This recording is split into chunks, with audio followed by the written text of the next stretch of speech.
Hello, my friends. If you love these stories, show your support by liking and subscribing. I used to believe that nothing truly bad could happen on vacation. That was the lie I carried with me when I booked a week-long stay in a small coastal town in Northern California, the kind of place travel blogs describe as quiet, uncharted, and perfect for getting away from it all. I needed that escape more than I wanted to admit. My divorce had finalized 3 months earlier, my job had gone remote, and my apartment felt like a waiting room for a life I no longer recognized. I wanted silence, fog, the ocean, and a reset button. I got more than I bargained for. The house I rented sat alone on a bluff overlooking the Pacific.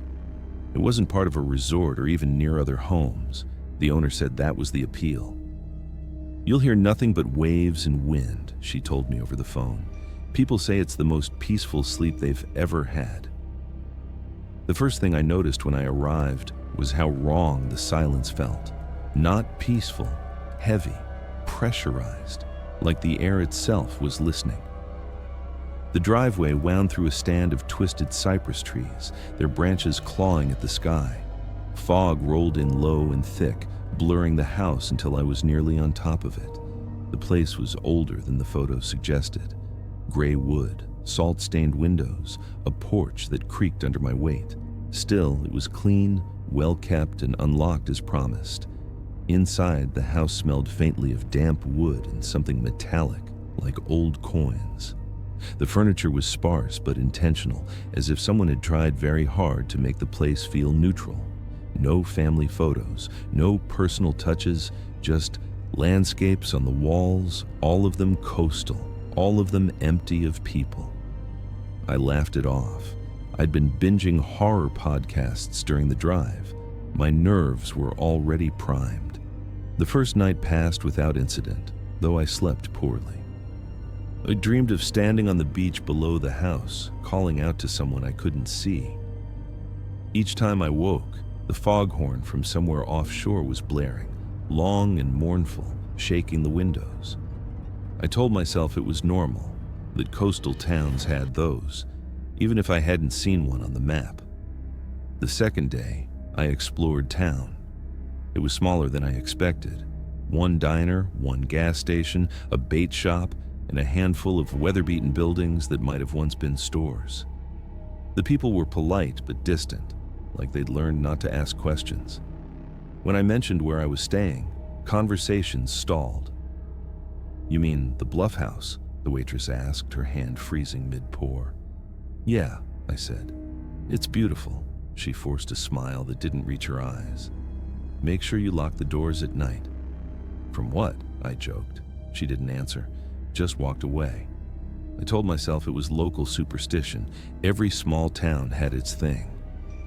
I bought groceries, grabbed a coffee, and headed back before the fog thickened again. By the time I reached the house, the ocean had vanished behind a wall of gray. That night, I heard footsteps on the porch. They were slow, deliberate, moving from one end to the other, not pacing, inspecting. I lay frozen in bed, phone clutched to my chest, listening to the wood creak under unseen weight. I waited for a knock. It never came. Eventually, the steps faded, swallowed by the wind. The next morning, I found wet footprints on the porch, bare feet, too large to be a child's, too long to be mine. I considered leaving. I really did.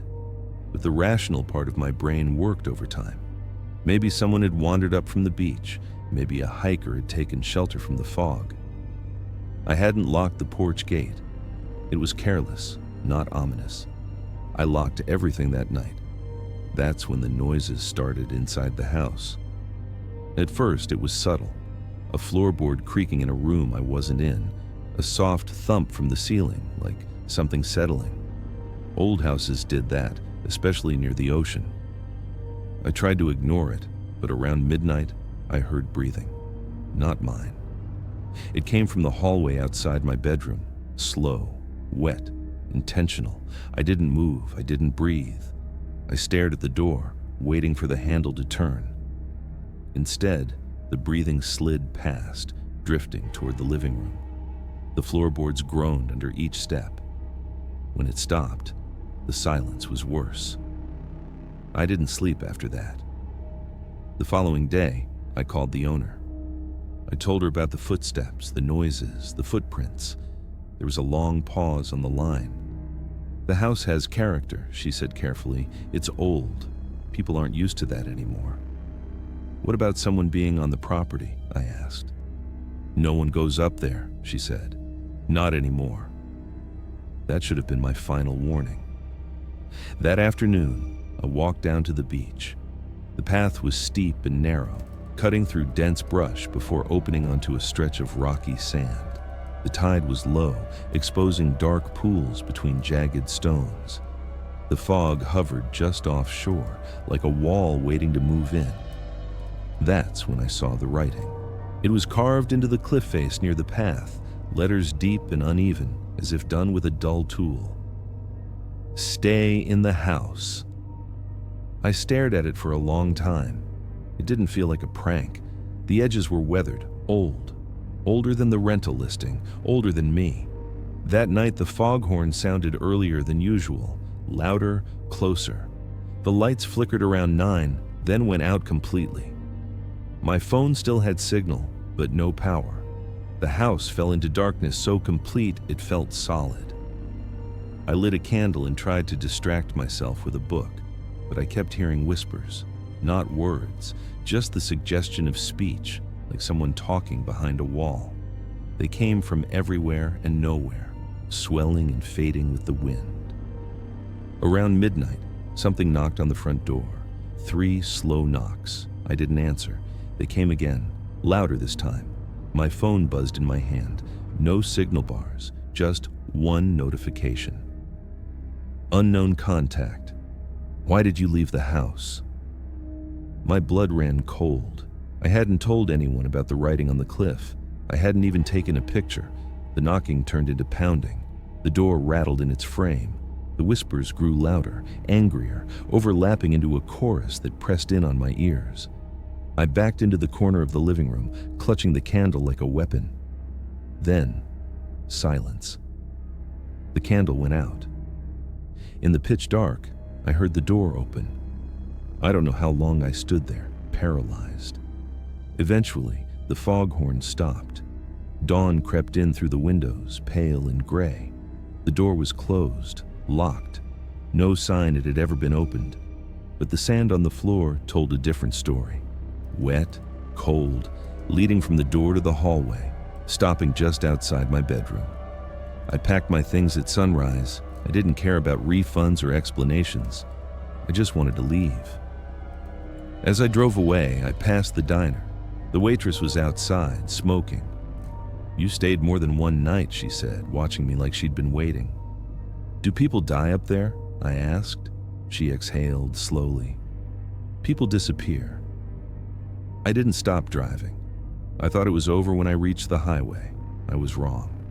The dreams followed me home, the sound of waves crashing against unseen cliffs, the foghorn, closer now, inside my head, and always the same feeling, that I had broken a rule I didn't understand.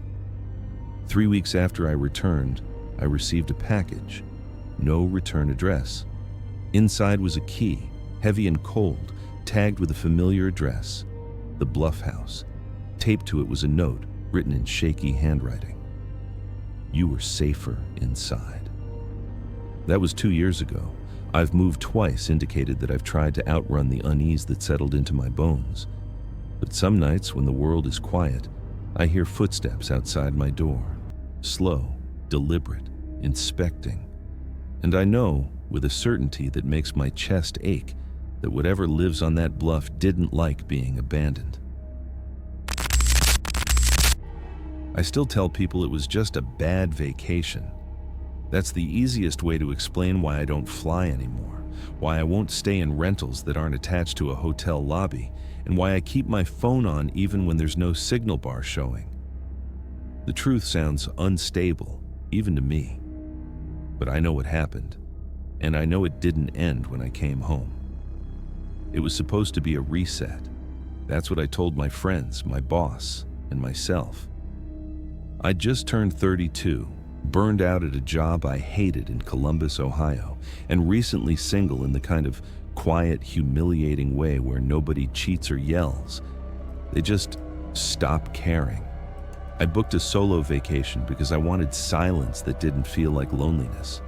Somewhere scenic, somewhere American, somewhere that looked peaceful in photos. I chose a coastal town in Northern California I won't name. Small, tourist light, surrounded by forest and cliffs, the kind of place travel blogs describe as untouched. I drove in from San Francisco after renting a car, watching the road narrow and twist, the trees growing taller and closer together until the sky felt like it was being rationed. The rental house was advertised as secluded, but safe. A simple one-story place on a bluff, no immediate neighbors, ocean visible from the back deck. The owner messaged me the door code and a note that cell service could be spotty, but the landline inside worked. That detail felt quaint, almost charming. The first night was perfect. I cooked pasta, drank wine, listened to the ocean slam itself against rocks below. I slept harder than I had in months. Things started feeling off the second day, but not in a way I could explain. More like a background hum of wrongness I kept ignoring. The house had little signs of age that didn't match the listing photos. Scratches on the inside of the bedroom door, low near the handle, like something had been dragged across it repeatedly. The bathroom mirror was slightly warped, bending my reflection if I stood too close. The landline rang once while I was brushing my teeth, and when I picked it up, there was nothing but a faint clicking, like someone tapping a fingernail against plastic. I told myself, old houses do weird things. That afternoon, I drove into town to explore. The place was smaller than I expected. One main road, a diner, a gas station, a bait shop, and a general store that looked like it hadn't changed since the late 90s. People were polite but distant, not unfriendly, more like cautious. When I mentioned where I was staying, conversations shifted, not dramatically, just enough that I noticed. At the diner, the waitress paused with her pen mid-air when I said the name of the bluff road. She asked how long I was staying. When I said a week, her mouth tightened into something that wasn't quite a smile. "Storm's coming," she said. "Might want to keep an eye on the tide." That night, the wind picked up. The house groaned and settled. Around midnight, I woke to the sound of the landline ringing. I lay there for a full minute, staring at the ceiling, convincing myself it was part of a dream. It rang again and again. I finally got up and answered it. There was breathing on the other end, slow, deliberate, like someone trying to make sure I could hear each inhale. "Hello?" I said. The breathing stopped. A few seconds passed, then a voice so quiet I almost missed it. "You're early." The line went dead. I stood there holding the receiver long after the dial tone started, my heart punching against my ribs. I checked the locks, every window, everything was secure. I barely slept after that. The next day, the storm rolled in. Heavy fog swallowed the coastline, reducing visibility to a few yards. The ocean disappeared entirely, replaced by a white void that pressed against the windows. I tried to drive into town, but turned back when the road vanished into fog so thick it felt physical. Around noon, there was a knock at the door. I nearly didn't answer it, but curiosity and a stubborn need for normalcy won out. On the porch stood an older man in a rain jacket, his hair plastered flat against his head. He smiled like he was practicing. "Owner asked me to check on the place," he said. "Storm like this can cause trouble." I hadn't been told anyone was coming. Still, he knew my name. He stepped inside without waiting for an invitation, tracking water across the floor. He looked around, nodding, as if confirming something. "House holding up," he said. "You haven't noticed anything strange?" I hesitated, then laughed nervously. "Strange how?" He studied my face too closely. "Never mind," he said. "Enjoy the quiet." Before he left, he paused by the landline. "If it rings, don't answer it," he said casually, like he was offering a restaurant recommendation. That night, the ringing came again, softer this time, almost hesitant. I didn't answer. It rang until it stopped on its own. On the fourth day, the storm worsened. Power flickered but stayed on. The fog never lifted. Time felt distorted, the days blending together. I started hearing footsteps on the deck at night, slow pacing back and forth, stopping right outside my bedroom window. When I looked, there was nothing but fog. I found a door I hadn't noticed before, tucked behind a bookshelf in the living room. It led to a narrow storage space that smelled damp and metallic. On the wall were dates scratched into the wood, decades worth. Some crossed out, some circled. One had today's date scratched faintly beside it. I packed my bags immediately. I didn't care about the storm anymore. I just wanted to leave. As I loaded the car, the fog thinned enough for me to see the cliff edge. There were footprints in the mud leading from the house toward the drop, and others leading back. As I drove away, the radio crackled to life despite being off. A voice slipped through the static, familiar now. "You weren't supposed to stay this long." I didn't stop driving until I hit a highway, until my phone buzzed with notifications flooding in all at once. I didn't go back to retrieve anything I'd left behind. I thought that was the end. It wasn't. A week after I got home, I received a voicemail from an unknown number. It was just breathing, slow, patient. Then a text sent from my own number. "You're late." I changed my number, moved apartments, tried to convince myself it was stress, imagination, some psychological aftershock of isolation. But sometimes, late at night, my phone will ring once and stop. And in my dreams, I'm back in that house, standing in front of the scratched dates, realizing none of them were crossed out because anyone left. They were crossed out because someone took their place, and whatever was waiting there learned my name. I want to be clear from the start. I didn't believe in curses, signs, or unexplained things before this trip. I'm the kind of person who checks reviews, reads travel blogs, plans exits, and laughs at ghost tours. What happened to me didn't fit into anything logical, and I've spent years trying to convince myself there's a normal explanation. If there is one, I still haven't found it. This vacation was supposed to be a reset. I'd just finalized a messy divorce, my job had gone fully remote, and I felt hollow in a way sleep couldn't fix. I booked a solo vacation to the Pacific Northwest, figuring mountains, rain, and distance from everyone I knew would help me breathe again. The cabin listing promised isolation, scenic views, and authentic wilderness experience. It was far from cities, far from people, and far from anything that could remind me of the life I was leaving behind. That was the appeal. The drive alone took hours. Cell service disappeared about 40 minutes before I reached the cabin. I remember noticing it with mild annoyance, but no concern. The road narrowed, trees crowded in, and the sky grew heavier the deeper I went. Everything smelled wet and old, like the forest was breathing around me. The cabin appeared suddenly, tucked into a clearing that felt too neat for how wild everything else looked. The wood was dark, almost black, like it had absorbed decades of rain. No other buildings were visible, no tire tracks except my own. The key was exactly where the owner said it would be, under a flat stone by the door. The lock turned smoothly. Inside, the place was clean, but oddly bare. No photos, no decorations, no personal touches at all.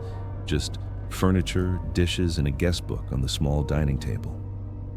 I didn't open the guest book right away. I should have. The first night passed quietly. I cooked a simple meal, unpacked, and sat by the large front window watching fog roll through the trees. The silence was intense, the kind that makes you aware of your own breathing. At one point, I thought I heard something moving outside, Slow footsteps, heavy and deliberate, but when I turned on the porch light, there was nothing there. I chalked it up to wildlife. I went to bed early, exhausted from the drive. The mattress was firm, the blankets thick.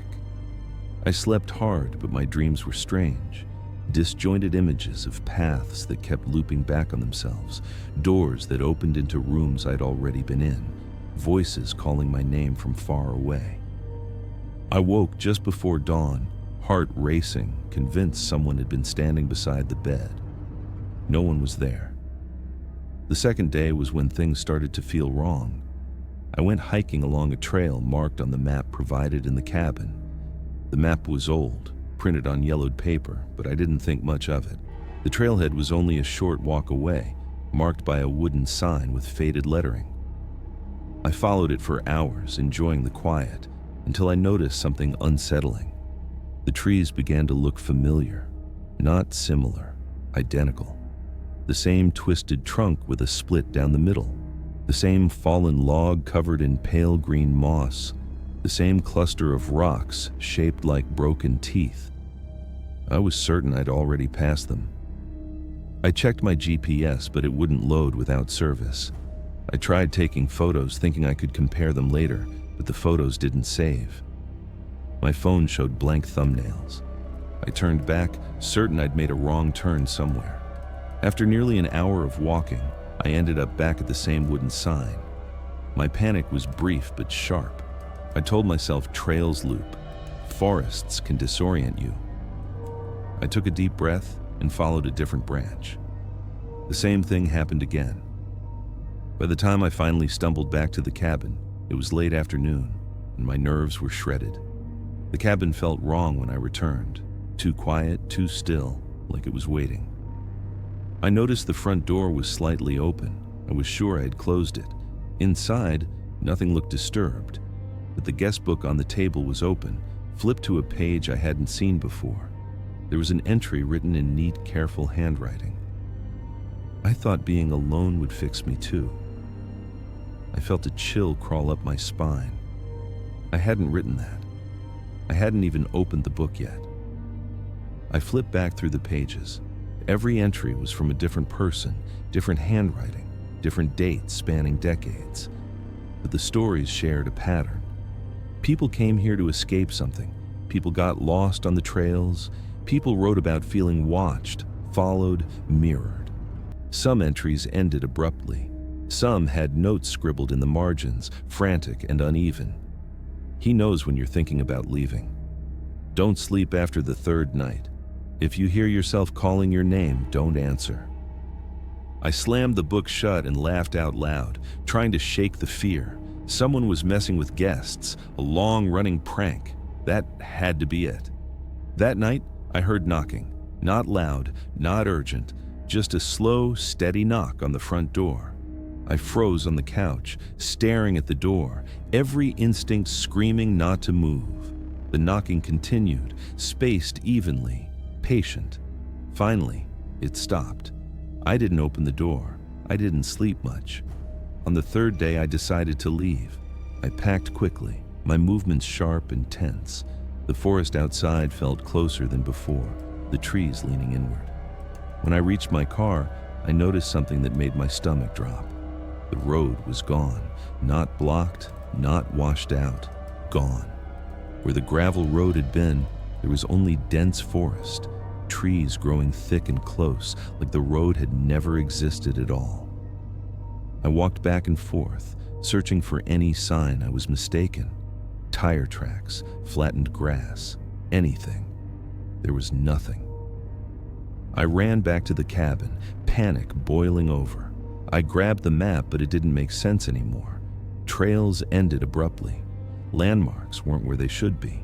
It was like the map described a place that no longer existed. That's when I heard my voice.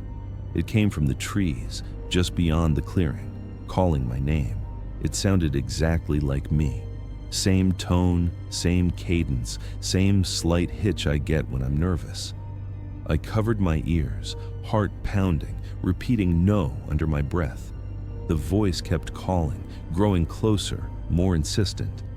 I locked myself inside the cabin and didn't move for hours. When night fell, the cabin changed. The walls creaked in unfamiliar ways. The floorboards shifted, like something heavy was walking beneath them. I smelled something metallic, like blood or rust. At one point, I heard breathing behind me, slow, shallow breaths that stopped when I turned around. The mirror in the bathroom was covered when I noticed it, a sheet draped carefully over it. I don't remember doing that. I didn't uncover it. On the fourth morning, the guest book was open again. A new entry had been added. I tried to leave today. It won't let me. The handwriting was mine. I don't remember writing it.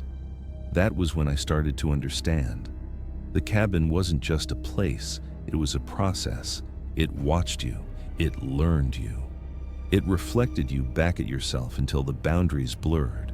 The trails weren't looping randomly. They were looping me. That night, I saw myself outside the cabin.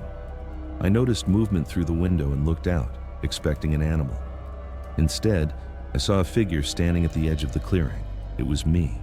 Same clothes, same posture, same face. It stood perfectly still, staring at the cabin. When I moved, it moved. When I raised my hand, it raised its hand. Then it smiled. I stumbled back, choking on fear. The lights flickered, and when I looked again, the clearing was empty. I barricaded myself in the bedroom, pushing furniture against the door. I didn't sleep.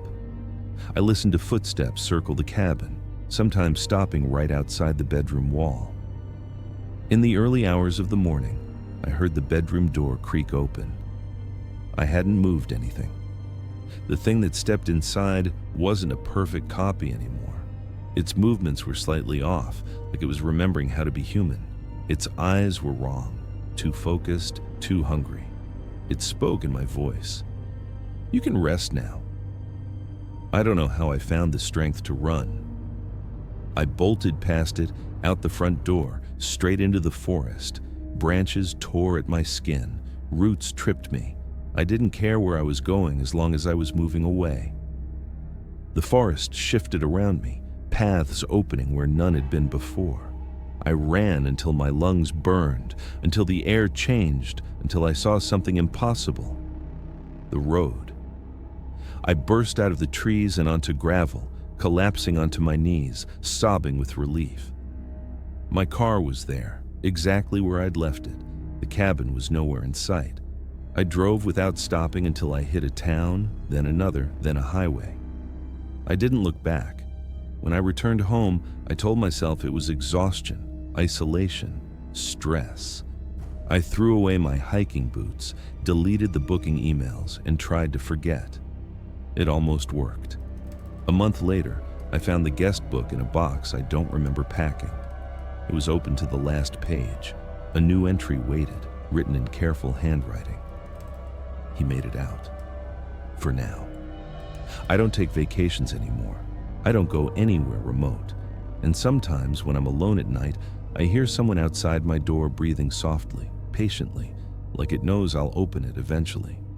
Because it already has my voice, and it knows exactly how long I can stay awake. I want to be clear from the start. I didn't believe in unexplained things before this happened. I'm the kind of person who double-checks receipts, reads reviews obsessively, and assumes there's a logical explanation for everything. That mindset is the only reason I can still talk about this without completely losing my grip on reality. What happened during that vacation broke something in me, and even now, years later, I still hesitate before booking any trip that involves being far from home. The vacation was supposed to be simple. I live in Ohio, and after a brutal year of overtime and stress, I decided to take a solo road trip down to the Florida Panhandle. No flights, no resorts, no crowds. Just me, my car, and a small beach town I found almost by accident while scrolling late one night. The town barely showed up on Google Maps. No flashy photos, no influencer posts, just a few grainy pictures of white sand, calm water, and a short description that said, quiet coastal getaway. That sounded perfect. I booked a small rental house through a private listing. No big platform logo, just a direct email exchange with a man named Carl. He was polite but brief, answered my questions in short sentences, and seemed eager to rent the place for a week at a price that felt almost suspiciously low. I chalked it up to the off-season and my own paranoia. The drive down took 2 days. By the time I crossed into Florida, the sky was wide and bright, and I remember feeling lighter than I had in months. The last stretch of road narrowed into a single lane bordered by tall grass and pine trees. My GPS signal dropped in and out, but eventually a wooden sign appeared that welcomed me to the town. The paint was chipped, the letters faded, and something about it made me slow down without knowing why. There were no cars on the road. The town itself was small. One main street, a grocery store, a diner, a bait shop, and a few buildings that looked like they had been abandoned for years. I noticed right away how quiet it was. Not peaceful quiet, but the kind where it feels like sound has been swallowed. No birds, no distant traffic, just the hum of my engine and the crunch of tires on gravel. I found the rental house near the edge of town, set back from the road by a cluster of crooked palm trees. It was a single-story place with weathered white siding and a porch that sagged slightly in the middle. The key was under the mat, exactly where Carl said it would be. Inside, the house smelled faintly of salt and something older, like damp wood. Everything looked clean but dated, frozen in a different decade. Floral couches, wood-paneled walls, and framed photos of the beach that looked like they had been taken with a disposable camera. I unpacked, opened the windows, and told myself to relax. That night I walked down to the beach. The sand was cool under my feet and the ocean was unnaturally calm. No waves crashing, just a slow, glassy movement that reflected the moonlight. I stayed longer than I planned, listening to the water lap at the shore. At some point, I realized I couldn't hear anything else. No insects, no wind, just the water. When I finally went back to the house, I slept hard. The first sign that something was wrong came the next morning. I woke up to sunlight streaming through the window, but my phone alarm hadn't gone off. I checked the screen and saw that the time was wrong. Not just a little off, it said it was 6:03 a.m. on a date 3 days earlier than it should have been. I laughed it off, assuming my phone had glitched during the drive. Then I noticed I had no signal. I tried connecting to the Wi-Fi Carl had mentioned, but the network didn't exist. I stepped outside, holding my phone up like that would magically fix things, and that's when I realized the town looked different. The grocery store I'd passed the day before was boarded up. The diner's windows were dark and dusty, with a cracked sign hanging crookedly over the door. The bait shop was gone entirely, replaced by an empty lot overgrown with weeds. My stomach tightened. I walked down the street knocking on doors, calling out, but there was no response. Every house looked abandoned, like no one had lived there in years. Some had broken windows, others had doors hanging open, swaying slightly even though there was no wind. I ran back to the rental and tried the landline phone on the wall. No dial tone. At that point, panic started to creep in. I grabbed my car keys and got in, determined to drive back the way I came. The engine started without a problem, but when I reached the road leading out of town, it wasn't there. Instead, there was a narrow dirt path that disappeared into the trees. I sat in the car for a long time, staring at it, my heart pounding. I knew I hadn't imagined the road. I remembered the asphalt, the faded yellow lines, the way it curved gently out of sight. This was something else entirely. Against my better judgment, I drove down the dirt path. It twisted through the trees, growing narrower and darker the farther I went. My headlights barely cut through the shadows. After what felt like an hour, the path opened up onto the same wooden welcome sign I had passed the day before. I was back at the entrance to the town. I tried again. Same result. Every road led me back. By the third attempt, my hands were shaking. I decided to find Carl. The address he'd given me was at the far end of town, near what I thought had been the bait shop. The house was there, but it looked nothing like the photos he'd sent. The windows were shattered, the roof partially collapsed, and the front door was hanging by one hinge. I shouldn't have gone inside. The air was thick and stale, and the floor creaked under my weight. In the living room, there were old newspapers scattered everywhere. I picked one up, my hands trembling, and checked the date. It was from 22 years ago. That's when I heard footsteps upstairs, slow, deliberate. I called out, my voice cracking, but there was no response. The footsteps continued, pacing back and forth, as if whoever, or whatever, was up there was waiting for me to make the first move. I backed out of the house and ran. The sun was starting to set, and the shadows stretched long across the empty street. I felt watched, like eyes were following me from every dark window. When I reached the rental house, I slammed the door and locked it, pushing the couch against it for good measure. That night, I didn't sleep. I heard knocking on the walls, soft at first, then harder, like someone was testing the structure.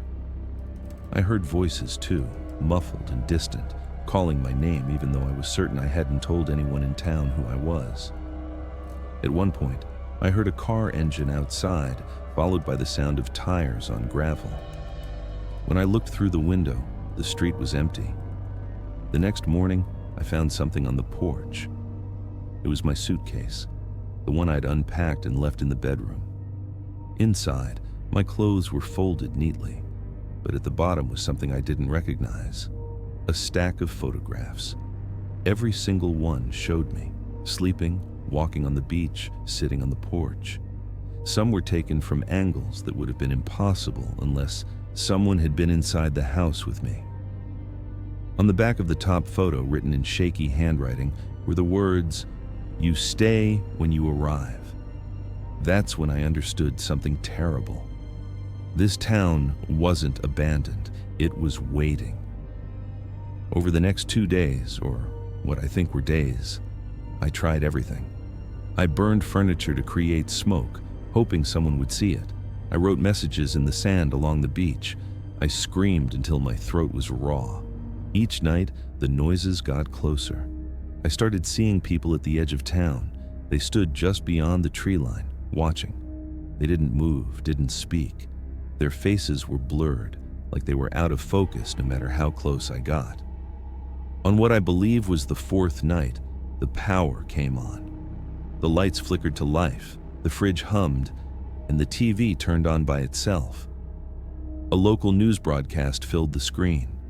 The anchor spoke calmly about a coastal town that had vanished decades ago after a geographical anomaly. The footage showed aerial shots of the exact place I was standing in. Then, the anchor looked directly into the camera and said my name. I don't remember everything that happened after that. Parts of it feel like a dream, others like a nightmare I can't wake up from. I remember running into the woods, the ground giving way beneath my feet, the sensation of falling and falling. I woke up in a hospital. According to the doctors, I'd been found unconscious near a rest stop hundreds of miles away from where I'd last been seen. My car was parked neatly in the lot. My phone worked again. The date was correct. They said I'd been missing for nearly a week. The police questioned me, but when they tried to verify the rental house, the listing didn't exist. There was no record of a man named Carl. Satellite images showed nothing but open water where the town should have been. I went home and tried to move on, but sometimes, late at night, my phone loses signal for no reason. The time flickers. And once, when I was half asleep, I swear I heard the ocean, calm and glassy, right outside my window, even though I live hours from the nearest beach. I haven't taken a vacation since, because I know some places don't let you leave, and some vacations don't end. I want to be very clear about something before I tell this story. I didn't believe in unexplained things before this vacation. I was the kind of person who always needed a logical answer, something concrete. If something went wrong, there was always a reason. After what happened, I don't have that luxury anymore. This was supposed to be the easiest, safest vacation of my life. I had just turned 34 and felt completely burned out. Work had been relentless, my phone never stopped buzzing, and every day felt exactly the same. I decided to take a solo vacation, something quiet and simple. No parties, no crowds, just time to reset. I chose a small coastal town in the Pacific Northwest, the kind of place Americans picture when they think of foggy mornings, rocky beaches, and pine forests that seem endless. The town barely showed up on Google Maps. That should have been my first warning. I rented a small cabin listed on a popular vacation site. The pictures showed weathered wood, big windows facing the ocean, and a wraparound porch. The reviews were strangely brief but positive. Peaceful, isolated, perfect for reflection. One review simply said, "It gives you what you need." I thought it was poetic. Now it makes my stomach tighten. The drive there was beautiful in a quiet, unsettling way. The road narrowed the farther I went, cell service faded, and the trees leaned closer, their branches tangling overhead like they were trying to hide the sky. By the time I reached the gravel road that led to the cabin, the sun was already sinking, bleeding orange through the fog. The cabin stood alone at the end of the road, perched above the water. No neighbors, no other lights, just the sound of waves hitting rocks below. The key was in a lockbox, exactly as promised. Everything felt normal enough, just too quiet. The kind of quiet that presses against your ears. Inside, the cabin was clean but old. The air smelled faintly of salt and something else I couldn't place, like damp paper. There was no TV, barely any decor, and the furniture looked like it had been there for decades. A small guest book sat on the coffee table. I flipped through it out of curiosity. The entries weren't dated, just names and short notes. Some pages were blank for long stretches. A few entries stood out, written heavier, as if the pen had been pressed too hard. Left lighter than I arrived. Time behaves differently here. Don't stay longer than you planned. I laughed it off. Artsy travelers. That's what I told myself. The first night was uneventful, but I didn't sleep well. I kept waking up, convinced someone had knocked on the door. Each time, there was nothing outside except fog rolling in from the ocean. Around 3 a.m., I heard footsteps on the porch. Slow, deliberate steps that stopped right in front of the door. I held my breath, heart pounding, staring at the handle. Nothing happened. By morning, I convinced myself it had been a dream. Over the next 2 days, strange things began to pile up. Small things at first. I'd put my keys on the kitchen counter and find them on the porch. I'd hear the sound of the front door opening while I was in the shower, only to step out and find it still locked. The fog never seemed to lift, even at noon. My phone showed the wrong time repeatedly, sometimes jumping ahead by hours, sometimes moving backward. With no service, it felt pointless anyway. I tried to explore the area, but every trail seemed to curve back toward the cabin no matter which direction I walked. I even marked a tree with a piece of fabric from my backpack, only to find the same tree again 10 minutes later, the fabric already faded, like it had been there for years. The first truly terrifying moment happened on the third night. I woke up to the sound of the radio. The cabin didn't have a radio. The sound was coming from the kitchen, a low, crackling voice buried under static. I crept down the hallway, every nerve screaming at me to turn back. On the kitchen table sat a small, old-fashioned radio that definitely had not been there before. The dial was broken, stuck between stations. Through the static, I could hear my own voice. It wasn't just similar. It was unmistakably me. The same cadence, the same slight hesitation before certain words. I was talking about the drive up, about how peaceful the place was, about how I felt like I could finally breathe. The recording ended with silence, then a soft click. I unplugged the radio and threw it into the sink. My hands were shaking so badly I could barely stand. I checked every corner of the cabin, every window, every door. Nothing. No radio station, no device recording me. Just that radio, now silent. I didn't sleep at all that night. By day 4, my sense of time was completely gone.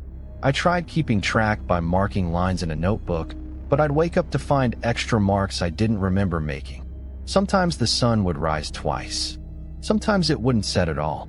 Hunger came and went in waves that didn't make sense. That's when I started noticing the footprints. They appeared in the sand below the cabin, just at the edge of the water. Bare feet, facing the ocean. Dozens of them, overlapping, as if people had stood there for a long time, staring out at the waves. But there were no footprints leading away, just those, ending abruptly at the waterline. On the 5th day, or what I think was the 5th, I found a door in the cabin that I hadn't noticed before. It was at the end of the hallway, where the wall should have been. The wood was darker than the rest of the cabin, the handle cold to the touch. I was sure it hadn't been there before. I would have noticed it. I told myself not to open it. I opened it anyway. The room beyond was small and empty except for a mirror on the far wall. No windows, no furniture, just the mirror. My reflection looked wrong. Not distorted, exactly, just delayed. When I raised my hand, my reflection followed a second too late. When I stepped forward, it didn't move at all. Then it smiled. I hadn't. I slammed the door shut and backed away, my chest burning. The hallway was longer now, stretching farther than it should have. The front door of the cabin seemed impossibly far away. That night, the knocking came back, louder than before. It wasn't just one set of footsteps now. It sounded like many people pacing outside, stopping, starting, circling the cabin. Through the walls, I heard murmuring, like a crowd speaking just below the level of understanding. Then I heard my name, over and over. I didn't answer. I sat on the floor, pressed against the wall, covering my ears until the sounds faded with the coming of a gray, fog-heavy morning. The guest book changed after that. I hadn't written in it, but my name appeared on a new page. Under it was a message written in my handwriting. You can leave when you remember why you came. I didn't know what that meant. I came to relax, to escape. That should have been enough. But the cabin didn't seem to think so. The memories started slipping, not all at once, but in pieces. I forgot my coworkers' names. Then my parents' faces became fuzzy in my mind.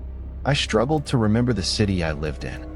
Each time something slipped away, the cabin felt warmer, more welcoming. The noises at night softened, almost comforting. I realized then what the reviews meant. It gives you what you need. The cabin wasn't haunted in the way movies show. It didn't want to scare me away. It wanted me to stay. It fed on exhaustion, on regret, on the desire to disappear. It peeled away the parts of you that tied you to the outside world and replaced them with quiet.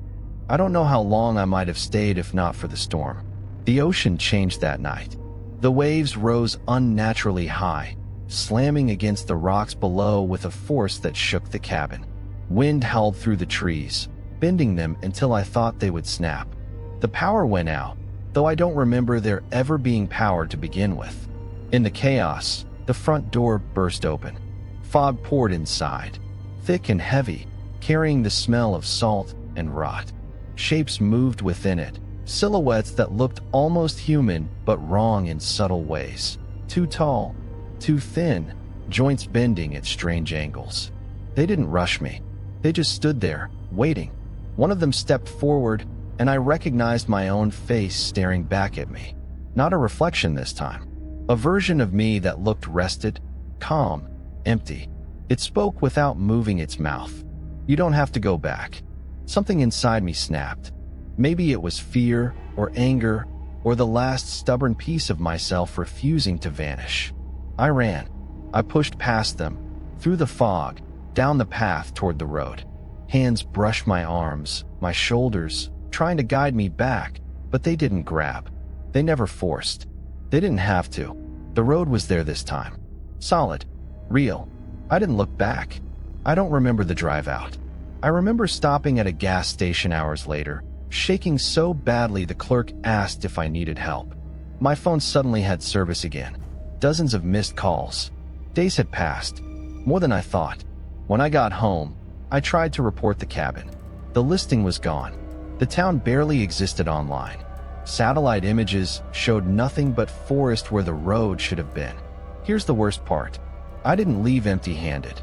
Sometimes, usually late at night, I feel that same quiet settle over me. My phone clock freezes. Familiar memories feel distant, like they belong to someone else. I'll find damp sand on my floor, footprints leading nowhere. And every now and then, I'll hear knocking, not outside my door, but inside my head. It's patient. It knows I'm tired again, and it's waiting for me to remember why I needed to escape in the first place. I still have the receipt in my email, time-stamped and unremarkable, like proof of something ordinary that shouldn't exist anymore. 3 nights at a coastal rental in Oregon, paid in full, booked 6 months in advance. A simple vacation, a reset. I tell myself that if I hadn't kept that receipt, I might believe it was all stress, imagination, or grief looking for a place to land. But something went wrong on that trip, and whatever it was didn't stay there. I took the vacation alone. That's important. People always ask if anyone else experienced it with me, as if shared terror would make it more real. I needed the solitude. I just turned 38, recently divorced, and burned out in a way sleep couldn't fix. I wanted fog, ocean air, and silence. No nightlife, no crowds. Just a small town on the map called Alder Cove, the kind of place you pass through without meaning to. The drive itself felt like part of the escape. 2-lane highways, thick forests, cell service blinking in and out. The closer I got, the quieter the world became. Even the radio faded into static. I remember thinking it was nice, peaceful, like the volume of life had finally been turned down. The rental was a standalone house perched on a bluff overlooking the water. Weathered gray siding, wide windows, a wraparound deck that leaned slightly toward the sea. It looked old but cared for, like someone loved it once and then moved on. The host had sent detailed instructions, including a warning that the nearest grocery store was 20 minutes away and closed early. I should have paid more attention to that. Inside, the house smelled faintly of salt and old wood. Nothing unpleasant, just aged. The decor was simple, almost sparse. No family photos, no personal touches. Just furniture that felt chosen to blend in rather than stand out. There was a guest book on the kitchen counter, thick with handwritten notes. I skimmed a few entries. Couples thanking the host. Families talking about sunsets in Wales. One entry stood out because it was short. Beautiful place. Left early. No date. No explanation. I laughed it off and went about unpacking. That first evening was textbook perfect. I cooked pasta, poured a glass of wine, and watched the sky turn orange over the water. The ocean was louder than I expected, a constant low roar, like distant traffic that never stopped.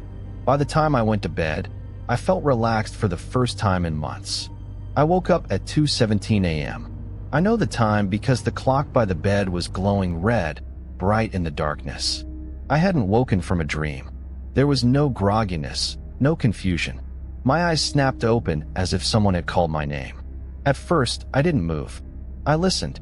The house was quiet, but not empty. That's the only way I can describe it.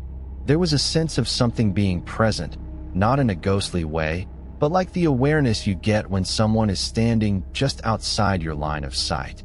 The ocean was still roaring, but beneath it was another sound, subtle and rhythmic. Footsteps. Slow. Deliberate. Coming from the lower level. I told myself it was the house settling, or maybe the wind. Old buildings make noise. That's normal. But these sounds had a cadence to them. A pause between each step, like whoever was walking knew exactly where they were going. I stayed in bed for what felt like a long time, staring at the door. When the footsteps stopped, I almost laughed from relief. Then the doorknob turned. Just slightly. Not enough to open the door. Just enough to let me know it could. I don't remember deciding to get up. I just did. I grabbed the lamp from the nightstand and flung the door open, heart pounding, ready to confront a break-in, an animal, anything with a shape and a reason. The hallway was empty. Every door was closed. The house felt still again, almost expectant. I checked every room, locked the front door twice. There was no sign of anyone else. I went back to bed and didn't sleep again until morning. In daylight, the fear felt foolish. I made coffee and stood on the deck, watching seabirds skim the water. Everything looked normal, safe. I told myself it was jet lag or anxiety shaking loose now that I'd finally slowed down. That day, I explored the town. Alder Cove was smaller than I expected. One diner, one gas station, a bait shop, and a general store that sold a little of everything. The people were polite but distant, the way locals often are with tourists. I asked the woman at the register how long she'd lived there. "All my life," she said, not smiling. I mentioned the rental on the bluff. Her eyes flicked up to mine, just for a second. "Nice view," she said. "Weather changes fast out there." That was it. Conversation over. That night, I left every light on before going to bed. It didn't help. I woke again, this time to the sound of breathing. Not mine. It was coming from the corner of the room, slow and measured, like someone asleep. I froze, unable to move, my body locked in a paralysis I'd never experienced before. I could see the corner clearly. There was nothing there. No shape, no shadow, just the sound, unmistakably human. I tried to scream. Nothing came out. The breathing grew closer, louder, until it felt like it was right next to my ear. Then a whisper, so soft I almost missed it. "You weren't supposed to stay." When I finally snapped free, the sound vanished. I sat up, gasping, the room empty and silent once more. I didn't sleep at all after that. The next morning, I packed my bag. I told myself I was being smart, not scared. That if a place made you uncomfortable, you left. Simple as that. But when I tried to check out early through the rental app, it wouldn't load. No service. No Wi-Fi. The landline phone in the kitchen was dead. I drove into town, planning to get cell service and figure it out from there. But halfway down the narrow road that led off the bluff, my car stalled. No warning lights. No sputtering. Just dead. I sat there, hands shaking on the wheel, staring at the trees crowding the road. When I tried the engine again, it turned over like nothing had happened. I drove back to the house. That afternoon, the fog rolled in thick and fast, swallowing the view entirely. The world shrank to a few feet beyond the windows. I felt like I was inside a bubble, cut off from everything else. The house creaked and shifted as the temperature dropped. The ocean sounded closer, angrier. That's when I noticed the door in the hallway I hadn't opened before. It was narrow, almost flush with the wall, painted the same color so it blended in. I was sure it hadn't been there before, but that was impossible. Houses don't grow new doors. I stood in front of it for a long time before reaching for the handle. It was cold to the touch. The door opened onto a staircase descending into darkness. I don't know why I went down. Curiosity, maybe, or the sense that whatever was happening wouldn't stop until I faced it. The stairs were steep and uneven, leading to a small room carved into the rock beneath the house. No windows, just bare stone walls and a single light bulb hanging from the ceiling. In the center of the room was a chair. It was old, wooden, worn smooth by use. There were marks on the floor around it, scuffs and scratches like someone had struggled there. On the wall behind it, words had been carved directly into the stone. "You stayed too long." I backed up, my foot catching on the bottom step. The light flickered, and for a split second, I saw something sitting in the chair. It looked like me. Not a reflection. Not a twin. It was me, but wrong. Thinner. Pale. Eyes too dark. It smiled with my mouth, a slow, knowing grin. Then the light went out. I ran. I don't remember getting back upstairs. I don't remember grabbing my keys. I just remember the front door slamming behind me and the sound of the ocean rising to a deafening roar as I sprinted to the car. The fog was so thick I could barely see the hood. The road off the bluff was gone. Not blocked. Not washed out. Just not there. Where it should have been was a sheer drop into fog and darkness. I slammed on the brakes, heart in my throat. Behind me, The house loomed, lights blazing in every window. And I knew, with a certainty that chilled me to the bone, that if I went back inside, I wouldn't come out again. I slept in the car that night, parked as far from the house as I could get. I didn't close my eyes. I watched the fog shift and listened to footsteps circle the vehicle, stopping just out of sight. Sometimes I heard my own voice calling my name, begging me to come inside where it was warm. At dawn, the fog lifted. The road was back. I didn't hesitate. I drove until the trees thinned and cell service returned. I pulled over at the first gas station and vomited in the trash can. When I finally checked my phone, there were no missed calls, no messages. The rental app showed my stay as completed. 3 nights. I know I left after 2. I went home and tried to forget. I told myself it was exhaustion, fear feeding on isolation. I threw myself into work. I avoided the coast. Then, a month later, I woke up at 2:17 a.m. in my own bed. The room felt crowded. The air was heavy, and from the hallway outside my bedroom, I heard slow, deliberate footsteps coming closer. I don't vacation anymore. I don't travel alone. And I don't ignore the feeling when a place tells me I don't belong there. Because some places don't want visitors. They want replacements. I want to be clear from the beginning. I didn't go looking for anything supernatural. I didn't believe in curses, thin places, or the idea that a vacation could permanently change the shape of your life. I just wanted a break. A real one. The kind Americans daydream about when work emails start arriving on weekends and your phone feels heavier every time it vibrates. That's why I chose the Oregon coast. I'd grown up in Ohio, landlocked and flat, and the ocean had always felt like a promise I never quite kept to myself. When my relationship ended and my job quietly suggested I take my unused vacation days, I booked a solo trip without much thought. A small coastal town, a rental cabin near the cliffs, long walks on the beach. It sounded safe, healing, predictable. It wasn't. The drive there was beautiful in a way that almost felt staged. Dense forests pressed close to the road, trees tall and old enough to make my car feel temporary. The air changed as I got closer to the coast, cooler, heavier, thick with salt.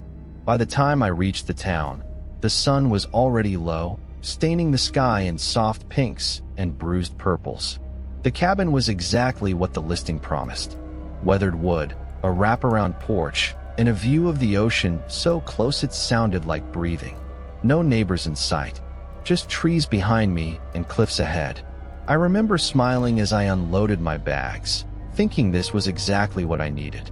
Inside, everything smelled faintly of pine and something older, like a basement that had learned to hide its dampness. The owner had left a handwritten note on the table welcoming me and reminding me to lock the doors at night because of raccoons. That detail stuck with me for some reason. It felt unnecessary. The place was isolated enough that I couldn't imagine anything wandering up here. That first night, I slept like the dead. The second night was when things began to go wrong. It started small, subtle enough that I questioned myself. I woke up sometime after midnight with the distinct feeling that someone was standing just outside the bedroom door. Not inside, not watching me, just waiting. I lay there, heart pounding, listening to the ocean crash below the cliffs. No footsteps, no breathing, just the certainty of presence. I told myself it was anxiety. A new place, too much silence. The feeling faded eventually, and I fell back asleep. The next morning, I found the front door unlocked. I know I locked it. I always do. But there it was, slightly ajar, cold air drifting inside like the cabin had exhaled during the night. I checked the rest of the place. Nothing missing. No signs of forced entry. The porch showed no footprints, though the wood was damp with mist. I tried to laugh it off. Old locks stick. Wood warps. Things happen. Still, I locked the door again. Then the bedroom door. Then the bathroom door. It felt ridiculous, but it made me feel better. That day, I explored the town. It was smaller than I expected, with only a few shops and a diner that looked like it hadn't changed since the 1980s. The people were polite but distant. Conversations didn't flow easily. When I mentioned where I was staying, there was always a pause. A glance exchanged, then a nod and a quick change of subject. At the diner, an older woman refilled my coffee and asked how long I was in town. "Just a week," I said. She hesitated, then said, "That should be fine." I laughed awkwardly. "Fine for what?" She smiled, but it didn't reach her eyes. "For visitors." I didn't push it. I should have. That night, the sound started. Not the ocean. I'd already learned its rhythms. This was different. A slow, dragging noise beneath the floorboards, like something heavy being pulled across wood. It came and went, never lingering long enough for me to pinpoint. When I lay on the floor and pressed my ear down, it stopped completely. When I stood up, it started again. I didn't sleep much after that. By the third day, I was exhausted and jumpy. Every shadow felt deliberate. Every creak of the cabin sounded intentional, like the building was communicating in a language I didn't understand. I tried to ground myself by going on a long hike along the cliffs.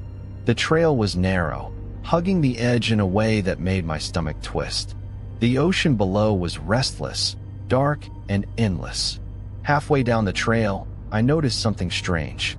There were footprints ahead of me, bare feet, pressed deep into the damp earth. They were too large to be a child's, too narrow to be boots, and they were heading toward the cabin.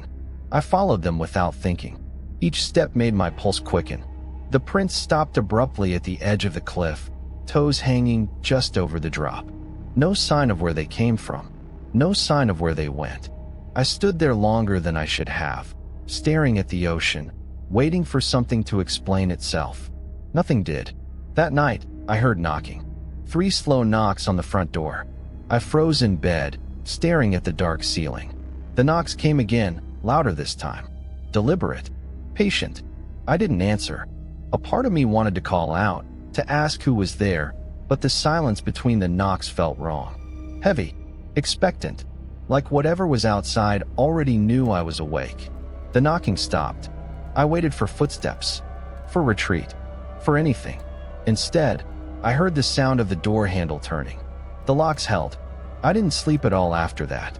The next morning, I found wet footprints on the porch. Bare. Leading away from the door and toward the trees behind the cabin. I followed them only a few steps before they vanished into the forest, as if the ground itself had decided to forget them. That was the moment I decided to leave. I packed quickly, hands shaking, stuffing clothes into my bag without folding.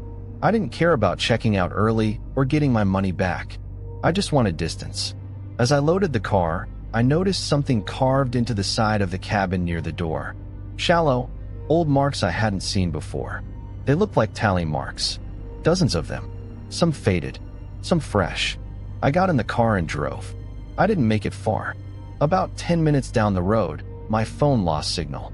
The GPS froze. Then the engine light came on. Within seconds, the car sputtered and died, rolling to a stop on the narrow roadside with trees closing in on both sides. I tried everything. Restarting, waiting, cursing. Nothing worked. That's when I heard footsteps in the woods. Slow, unhurried, crunching leaves and snapping twigs, moving parallel to the road. I stayed in the car, doors locked, breath shallow. The footsteps stopped right outside my window. I didn't look. I don't know how long I sat there before another car came along. The relief was so intense it made me dizzy. I flagged them down, nearly crying as they pulled over. A middle-aged man leaned out and asked if I needed help. Yes, I said immediately. My car died. He glanced toward the trees, then back at me. This stretch isn't safe to be stranded on. I know, I said. Please. He helped me push the car onto a small turnout and offered to drive me into town. As we pulled away, I looked back at the road. For just a second, I thought I saw someone standing where my car had been, barefoot, watching. Back in town, a mechanic confirmed what I already suspected. The car hadn't just died. Several wires had been deliberately cut, cleanly, carefully. No animal does this, he said. And it didn't happen while you were driving. My hands went cold. I stayed one more night in a motel near the highway. I barely slept, jumping at every sound, checking the locks over and over. In the morning, the car was repaired. I left immediately, driving until the trees thinned and the sky felt bigger. I told myself it was over. It wasn't. The first thing I noticed when I got home was the smell. Salt. Faint but unmistakable, like the ocean clinging to damp clothes. I washed everything I brought with me twice. The smell lingered. Then came the sounds. At night, when my apartment was quiet, I'd hear dragging beneath the floor. Slow. Familiar. If I pressed my ear down, it stopped. When I stood up, it started again. The final straw came a week later. I woke up to 3 slow knocks on my bedroom door. I don't live with anyone. I didn't answer. I didn't move. I lay there, heart hammering, staring at the door as the handle slowly began to turn. When the knocking stopped, I waited until morning to open the door. On the inside of the door frame, carved shallow and fresh, were 3 new tally marks. I don't take vacations anymore. I moved apartments, then cities, then states. The sounds follow me sometimes. The smell comes and goes. And every once in a while, I'll wake up with the overwhelming certainty that something is standing just outside my door, patiently waiting for me to open it. I never do, but I know one day it won't need me to. I want to be clear from the beginning. I didn't believe in unexplained things before this happened. I'm not the kind of person who looks for signs or omens, and I don't scare easily. I work in IT, I live in Ohio, and my idea of danger used to be missing a deadline or blowing a tire on the freeway. What happened on my vacation changed that completely, and I still don't have a logical explanation for it. The trip was supposed to be simple. I had just gone through a rough year, long hours, a bad breakup, and the quiet kind of burnout that sneaks up on you. I booked a solo vacation to clear my head. Nothing exotic, just a small coastal town in Northern California. The kind of place with foggy mornings, rocky beaches, and old rental houses that creak when the wind hits them. I found the place through a listing site. The photos showed a modest, weathered house overlooking the ocean, surrounded by tall trees. The reviews were sparse but positive. Peaceful, quiet, perfect for disconnecting. That was exactly what I wanted. The drive there was long but uneventful.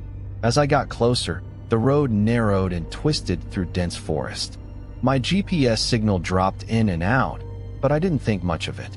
When I finally arrived, it was late afternoon. The house sat alone at the end of a gravel road, backed by trees on one side and cliffs on the other. The ocean was visible but distant, hidden behind a curtain of fog.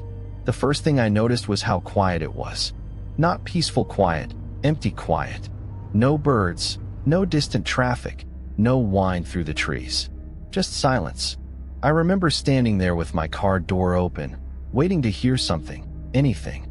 When nothing came, I shrugged it off and unloaded my bags. Inside, the house smelled faintly of dust and old wood. It wasn't dirty, just unused. The furniture was outdated, heavy wooden pieces that looked like they'd been there for decades. There were no personal touches. No photos, no decorations, no books. Just the bare minimum to make it livable. I told myself the owner probably rented it out full-time and didn't bother decorating. The first night was fine. I cooked a simple dinner, watched a downloaded movie, and went to bed early. The bed was surprisingly comfortable. I slept hard, the kind of sleep you get when your body finally relaxes after months of tension. The second day was when things started to feel off. I woke up to sunlight streaming through the windows, but when I checked my phone, it said it was almost noon. That didn't make sense. The sun was already low, like it was late afternoon. I assumed my phone hadn't updated because of the poor signal. I made coffee and stepped outside. The fog was thick, thicker than the day before. I couldn't see more than a few yards ahead of me. The ocean was completely hidden now. The trees loomed like dark shapes in the mist. I remember feeling a sudden, irrational sense of being watched. Not from a specific direction, just a general awareness, like eyes were on me from everywhere at once. I laughed it off, went back inside, and decided to explore the town later when the fog cleared. It didn't clear. By early evening, the fog was even heavier. I tried driving toward town, but after 10 minutes on the winding road, I realized something was wrong. The landmarks didn't match what I remembered from the drive-in. The road seemed longer, stretching endlessly forward. I drove for nearly half an hour without seeing another car, a house, or a sign. My GPS was completely dead. A knot formed in my stomach. I turned around, certain I'd missed something. 15 minutes later, I saw the gravel road leading back to the rental house. Relief washed over me, but it was mixed with confusion. There was no way I'd driven that far in such a short time. That night, I heard footsteps. I was lying in bed, half asleep, when I heard slow, deliberate steps moving through the house. Not creaks from settling wood, not the wind. Footsteps. They moved from the living room toward the hallway, then stopped right outside my bedroom door. I held my breath, listening. Nothing happened for a long time. Then, just as I was convincing myself I'd imagined it, I heard the steps retreat, fading back into the house. I didn't sleep much after that. The next morning, I decided to leave. Vacation or not, my instincts were screaming at me. I packed my bags quickly, barely stopping to eat. As I carried my suitcase to the car, I noticed something that made my blood run cold. There were footprints in the gravel around my car. Bare footprints. They were everywhere, overlapping, leading toward the house and away from it. Some looked fresh, others partially washed out, like they'd been there for days. Maybe longer. I stared at them, trying to come up with an explanation. A prank? Locals messing around? It didn't feel right. I got in the car and drove. The road swallowed me again. Fog pressed in on all sides, reducing the world to a narrow tunnel of gray. I kept driving, expecting to reach the main highway at any moment. Instead, the same trees, the same bends, repeated over and over. Time stretched. My gas gauge dropped faster than it should have. Panic set in. After what felt like hours, I saw something ahead, a figure standing in the middle of the road. I slammed on the brakes. It was a man, or at least it looked like one at first. He stood perfectly still, facing away from me. He was barefoot, wearing dark pants and a faded jacket. I rolled down the window and called out, asking if he needed help. Slowly, he turned around. His face was wrong. Not distorted, not monstrous, just empty, blank, like someone had erased all the features and left a smooth, pale surface where eyes and a mouth should have been. I screamed and hit the gas, swerving around him without thinking. In the rearview mirror, I saw him standing there, watching me with a face that couldn't possibly see. I don't remember much after that. I must have blacked out, because the next thing I knew, I was parked in front of the rental house again. The engine was still running. My hands were shaking so badly I could barely turn it off. I knew then that something was very wrong. The house wasn't just a place, it was a trap. That night, the footsteps returned. Louder this time, more confident. They moved through the house for hours, circling my bedroom, stopping at the door, then continuing on. I barricaded the door with furniture and sat on the bed, clutching my phone like a lifeline. At some point, I realized my phone had no photos from the trip. None. Not a single picture, even though I knew I'd taken several. The dates were wrong too. According to my phone, I'd been there for weeks. I didn't sleep at all. By morning, I was desperate. I decided to walk. I figured if the road wouldn't let me leave by car, maybe I could reach the cliffs or the beach on foot. The forest was thick, the fog heavier than ever. The trees seemed closer together than before, their trunks twisting in unnatural ways. I walked for what felt like miles, but the terrain never changed. No beach, no cliff, just trees. Then I heard whispering. It came from all around me, overlapping voices speaking words I couldn't quite understand. Occasionally, I caught fragments. My name, phrases I'd said years ago, memories I hadn't thought about in a long time. I ran. I burst out of the forest and stumbled into the clearing behind the house. I collapsed, sobbing, completely broken. That's when I noticed the other houses. They hadn't been there before. Dozens of identical houses stood in neat rows behind mine, stretching into the fog. Every single one looked exactly like the rental I was staying in. Some had lights on, some didn't. From one of them, a door opened. A woman stepped out. She looked normal, tired, scared, human. When she saw me, her eyes widened. "You too?" she asked. Before I could answer, someone else emerged from another house. Then another. Men, women, all looking confused and terrified. Some of them looked wrong. Their movements were stiff, their expressions delayed, like poor imitations of real people. The woman grabbed my arm. "Don't trust anyone who's been here longer than a week," she whispered. "They start to forget." She didn't get to finish. The whispering returned, louder than ever. The fog thickened, swallowing the houses one by one. People screamed as shapes moved through the mist, pulling them back inside. I ran for my life. I don't know how I escaped. I don't know why I was allowed to. I remember falling, hitting my head, and then waking up on the side of a highway miles away, my car wrecked in a ditch nearby. The police said I'd been missing for almost 3 months. They never found the rental house. The listing didn't exist. The road I described wasn't on any map. I went home, tried to move on, tried to forget. But sometimes, late at night, I hear footsteps in my apartment. Slow, deliberate, moving closer to my bedroom door. And I know the vacation isn't over. Something followed me home. I want to be clear about one thing before I tell this story. I didn't believe in unexplained things before this vacation. I'm not superstitious, I don't scare easily, and I've always been the kind of person who looks for logical explanations. That's why what happened still bothers me years later. I've replayed every moment in my head, trying to find where things went wrong, trying to figure out if there was something I could have done differently. I still don't have answers. The vacation was supposed to be simple. A reset.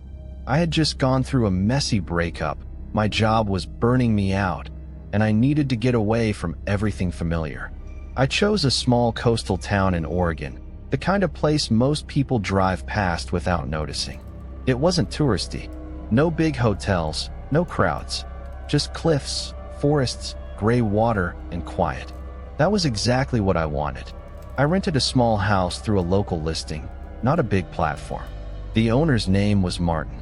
He sounded friendly on the phone, a little older, calm, and almost relieved that someone wanted the place during the off-season. He told me the house sat alone near the edge of the woods, about 10 minutes from the ocean by foot. He also mentioned that cell service was unreliable, but the house had landline internet. I didn't think much of it. Being disconnected felt like part of the appeal.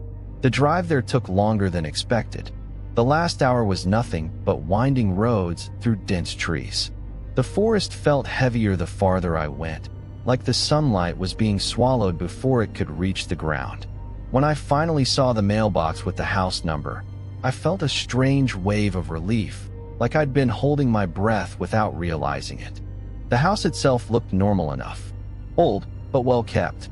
Wooden siding, a small porch, and tall windows that reflected the trees like dark mirrors. The key was under the mat, just like Martin said. When I stepped inside, the air smelled faintly of dust and something metallic I couldn't quite place. I chalked it up to the house being empty for a while. The first night passed without incident. I unpacked, made a simple dinner, and sat on the porch listening to the wind move through the trees.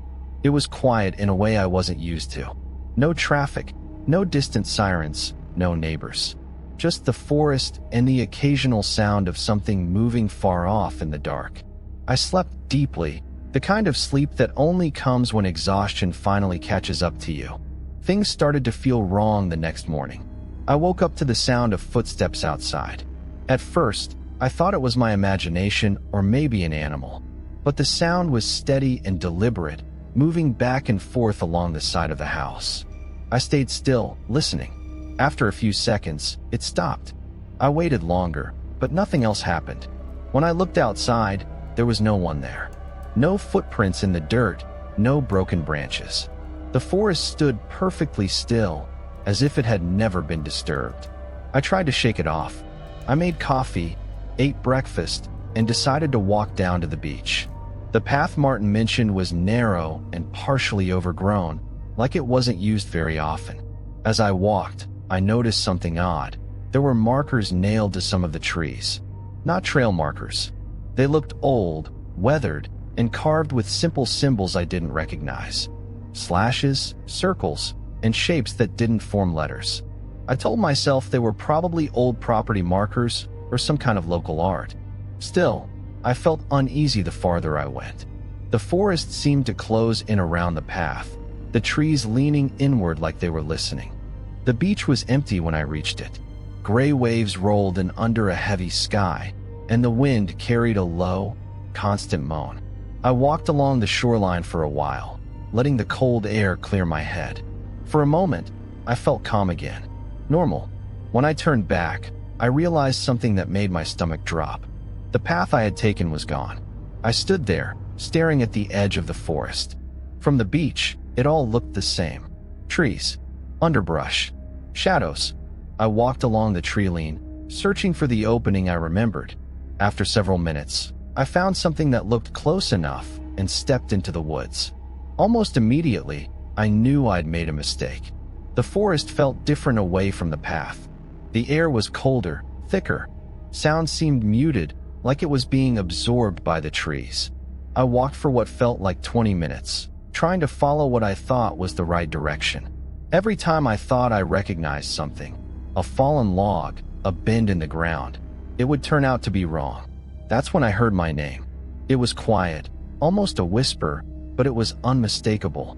My name, spoken in a voice that sounded like someone trying to remember how to say it. I froze. My heart started pounding so hard I could hear it in my ears. I called out, asking if anyone was there. There was no response. After a few seconds, I laughed nervously at myself and told myself it had to be my imagination. Then it happened again. This time, the voice was closer. I didn't wait to hear it a third time. I turned and ran, crashing through branches and undergrowth without caring where I was going. I tripped, fell, scraped my hands and knees, but I kept going until I burst out of the trees and onto the road near the house. I locked myself inside and spent the rest of the day trying to calm down. I didn't go back outside. I didn't even open the curtains. I convinced myself that stress and isolation were messing with my head. That night, I dreamed of the forest. In the dream, I was standing among the trees, surrounded by those strange symbols carved into the bark. They were fresh now, bleeding sap that dripped down like thick tears. I could hear movement all around me, footsteps circling, but I couldn't see anyone. When I tried to scream, nothing came out. I woke up gasping for air. The next few days blurred together in a slow spiral of unease. Objects in the house would be moved when I knew I hadn't touched them. Doors I was certain I'd closed would be slightly open. I started hearing the footsteps again at night, always stopping just outside my bedroom window. I tried calling Martin, but the number went straight to voicemail. The internet connection started cutting out, sometimes for hours at a time. I considered leaving early, but every time I packed my bags, something stopped me. A sudden headache. A feeling of dread so heavy it felt like a physical weight pressing down on my chest. On the fifth night, things escalated. I was sitting in the living room, lights on, trying to distract myself with a movie when the power went out. The house was plunged into darkness, the sudden silence almost deafening. I stood up, my pulse racing, and that's when I heard it clearly for the first time. Someone was breathing inside the house. It was slow and uneven, like whoever it belonged to was struggling. I grabbed a flashlight from the kitchen drawer and swept the beam across the room. Nothing. I moved toward the hallway, my hands shaking so badly I could barely keep the light steady. The breathing was coming from the bedroom. I stood there for a long moment, every instinct screaming at me to run, but my legs wouldn't move. Finally, I forced myself forward and pushed the door open. The room was empty, but the smell hit me immediately. That same metallic scent from the first night, stronger now, mixed with something rotten. On the wall above the bed, carved deep into the wood, were the same symbols I'd seen in the forest. Fresh, jagged, like they'd been made with bare hands. Behind me, the door slammed shut. I don't remember screaming, but my throat was raw afterward. I threw myself against the door, yanking it open, and ran out of the house without grabbing anything. I didn't stop running until I reached the road, where I collapsed in the dirt, sobbing. That's when I saw the other houses. They hadn't been there before. Small, weathered structures stood among the trees, half hidden by vines and moss. They looked abandoned, but I could see faint lights flickering inside some of them. I realized with a sickening certainty that the forest wasn't empty. It never had been. A voice spoke behind me, calm and familiar. It was Martin. He told me I wasn't supposed to see those houses yet, that the forest usually waited longer. He said some places feed on people who come looking for quiet, for escape. He said the forest learns you, copies you, calls you back when you try to leave. I don't remember hitting him. I only remember being in my car, hands bloody, engine screaming as I sped down the road, not daring to look back. I made it out. I know I did. I crossed town lines, reached the highway, and didn't stop driving until morning. But here's the part that still keeps me awake. Sometimes, late at night, when everything is quiet, I hear footsteps outside my apartment. Slow, deliberate, and just before they stop, I hear my own voice whisper my name, like something out there is still trying to remember how to say it. I want to be clear before I tell this story. I didn't believe in unexplained things before this vacation. I'm the kind of person who needs logic, receipts, timestamps, and reasons. What happened to me didn't leave any of those behind. All it left me with is memory, and sometimes I wish I could lose even that. This was supposed to be a reset. I was burned out, recently divorced, and tired of seeing the same gray office walls every day. I booked a solo vacation because I wanted quiet. No schedules, no obligations, just time to breathe. I chose a coastal town in the Pacific Northwest, the kind of place Americans romanticize in postcards. Foggy mornings, rocky beaches, tall evergreens, and old rental cabins scattered along winding roads. It wasn't a resort. It wasn't fancy. That was the point. The cabin I rented belonged to an older couple who lived out of state. Everything was done through a rental app. The reviews were good, almost boringly positive. Words like peaceful, remote, and great place to unplug kept showing up. I didn't notice until later that none of the reviews mentioned staying longer than a weekend. The drive there felt like I was slipping off the map. My phone signal dropped bar by bar until it vanished completely. The road narrowed, the trees pressed in closer, and the fog grew thicker. By the time I reached the cabin, it felt like I'd driven into a different version of the world, one quieter and heavier. The cabin itself looked normal enough. Weathered wood, a wraparound porch, big windows facing the forest. Inside, it smelled faintly of dust and pine cleaner. There was no TV, no Wi-Fi, and barely any cell service. One weak bar appeared near the kitchen window if I held my phone at the right angle. I laughed it off at first. I told myself this was exactly what I wanted. The first night was uneventful. I cooked dinner, listened to the wind move through the trees, and went to bed early. The silence was deeper than I expected, like the kind that presses against your ears. I slept badly, but I blamed the unfamiliar bed. The second day was when things began to feel wrong, though I didn't recognize it yet. I woke up late, disoriented, with the strange feeling that someone had been standing in the room just moments before I opened my eyes. There was nothing there, of course. Just sunlight cutting through the curtains and dust floating in the air. I went for a hike that afternoon along a trail marked on a map left in the cabin. The trail was poorly maintained, and at some point the path seemed to fade into the forest. I turned back when I realized I hadn't seen a marker in over 20 minutes. That's when I noticed something unsettling. The woods were completely silent. No birds, no insects, nothing. When I reached the cabin again, relief washed over me so strongly it surprised me. I didn't realize how tense I'd been until I was safe inside. That night, I heard knocking. It came from the front door, slow and deliberate. 3 knocks, a pause, then 3 more. I froze on the couch, my heart pounding. Nobody should have been out there. The nearest neighbor was miles away. I didn't answer. The knocking stopped after a minute, and I sat there in the dark, listening for footsteps that never came. I didn't sleep at all that night. The next morning, I checked the door. There were no footprints on the porch. No sign anyone had been there. I told myself it was a branch or maybe thermal expansion from the cold. The explanations felt thin, but I clung to them anyway. Things escalated quickly after that. Objects began moving. Small things at first. My keys weren't where I left them. The kitchen chair was pulled out when I knew I'd pushed it in. Once, I found the bathroom mirror smeared with something that looked like fingerprints, though I hadn't touched it. The worst part wasn't what I saw. It was what I felt. A constant sense of being watched, not from a single direction, but from everywhere at once. The cabin no longer felt empty. It felt occupied. On the fourth night, I woke up to the sound of footsteps inside the cabin. They were slow and heavy, moving from the living room toward the hallway. I lay frozen in bed, staring at the door. I didn't hear breathing. I didn't hear fabric rustle. Just footsteps, stopping right outside my bedroom. Then the handle turned. I screamed and jumped out of bed, grabbing the only thing I could reach, a lamp, and swung the door open. The hallway was empty, completely empty.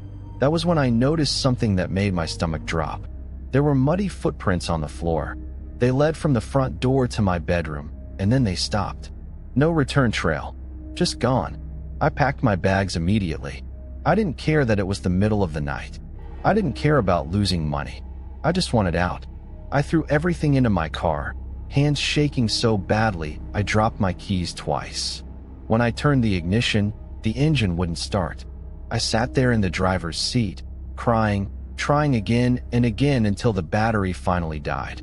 The forest pressed in around the cabin, darker and closer than before. I felt trapped, like something was waiting patiently for me to give up. That night, I slept in the car, locked inside, clutching my phone even though there was no signal. I don't know how long I slept, but I dreamed of standing in the woods while something whispered my name over and over, learning the sound of it. Morning brought no comfort. When I stepped out of the car, the cabin door was open. I knew I'd locked it. Inside, everything had changed. Furniture was rearranged. The photos on the walls, generic nature shots I hadn't paid attention to before, now showed people.